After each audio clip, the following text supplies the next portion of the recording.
Estamos en 2023 y un poco haciendo un balance de lo hecho por mí en cuanto a publicaciones de historia, veo que los años anteriores he publicado un libro por año. En el 2020 publiqué La abdicación, en el 2021 publiqué La reparación y en el 2022 publiqué La espada. Y la pregunta que me hacen en general es, estás en un periodo del siglo XX que tiene mucha polémica y que incluso esa polémica viene arrastrándose de la concepción de la historia que han tenido los distintos historiadores en cada uno de los periodos. Pareciera que para algunos hay una línea conductora, para otros no tanto, pero hay sí una cierta ideología que hace que se vea de cierta manera los sucesos de la historia. Por eso no, en principio me llamó la atención, pero realmente no es para que llame la atención, sino que es algo normal. Muchas veces, y ahora mismo, no hace mucho, me preguntan, pero como historiador, la gente que no lo ha leído, estoy hablando, que quiere empezar a leer estos libros, como historiador, ¿de qué lado estás? Es una pregunta que me resulta un poco difícil contestar porque tengo que hacer un pequeño relato de cómo es mi manera de escribir. Y sintéticamente lo voy a decir. Yo me hago preguntas de la historia porque me gusta meterme en la historia, en los grandes acontecimientos de la historia, por ejemplo, del siglo XX, y hacerme preguntas, ¿por qué sucedió esto? No ya ir con una cosa totalmente explicada. Uno ya sabe de qué se trata todo esto, pero lo importante es centrar en los grandes problemas. Y al entrar en los grandes problemas, uno se lleva sorpresas, tiene otras dudas, porque esto lo empecé con ciertas dudas y se plantean otras dudas, que hace que la historia siempre sea un libro abierto. Yo no pretendo, escribiendo esto, cerrar el tema histórico, decir, esta es la verdad. No. Creo que la historia es un libro abierto y esta manera de escribir me da la posibilidad de que sí, de que siempre la historia tenga esa posibilidad de hacerle preguntas. En ese camino, por ejemplo, construí la abdicación. ¿Cuál es la pregunta en la abdicación? Sí, la pregunta es aquí bien global. ¿Por qué los conservadores hicieron una ley como la ley Sáenz Peña, tan amplia que fue su propio suicidio? De allí en más, los conservadores no pudieron llegar al gobierno de una manera lícita. Esa es la pregunta. ¿Por qué lo hicieron los conservadores algo que fue contra ellos mismos? En política nadie se suicida. No es que ellos buscaron desaparecer de la política, sino que se equivocaron o pretendían hacer otra cosa. Lo cierto es que en aquel mismo momento hubo conservadores como el general Roca que dijo, esto es un salto al vacío.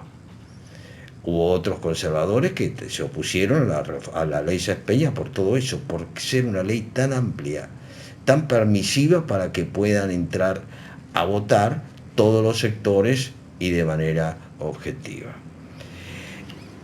En la En el segundo libro, La reparación, son 14 años de gobiernos radicales, y la pregunta es, ¿cómo hizo Irigoyen para hacer lo que hizo? O sea, Irigoyen y después Alvear, de estar muy alejado de la función, porque no habían ejercido la función, ambos, de estar muy alejado de la función, toman gobiernos, como lo tomó primero Irigoyen, con una minoría total en el Parlamento, con todos los gobernadores opositores, todos conservadores, tomó el gobierno y sin embargo avanzó. Eh, esa pregunta, pareciera que detrás de esa pregunta hay un trasfondo de tratar de justificar ciertas actitudes radicales.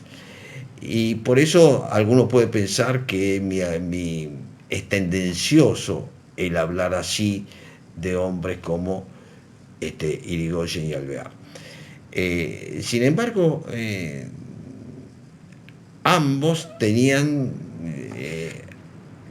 no solamente la oposición conservadora, sino que ambos tenían algunos personajes opositores totalmente, muy interesantes. Uno es el caso de Leopoldo Lugones y otro es el caso de Natalio Botana. Metiéndonos un poco en la personalidad de uno, preguntándoles cosas sobre Irigoyen, sobre Alvear, preguntándonos cosas sobre don Natalio Botana, personaje muy interesante, y sobre Leopoldo Lugones, uno encuentra cosas y cree que puede haber más y trata de avanzar sobre ello, y bueno, el resultado es el libro.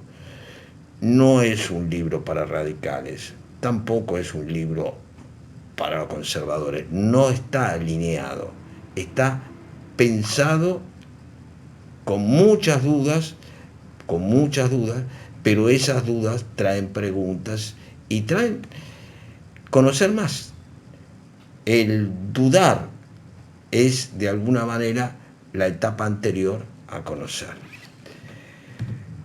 Finalmente el año pasado salió La Espada, que es un tema todavía mucho más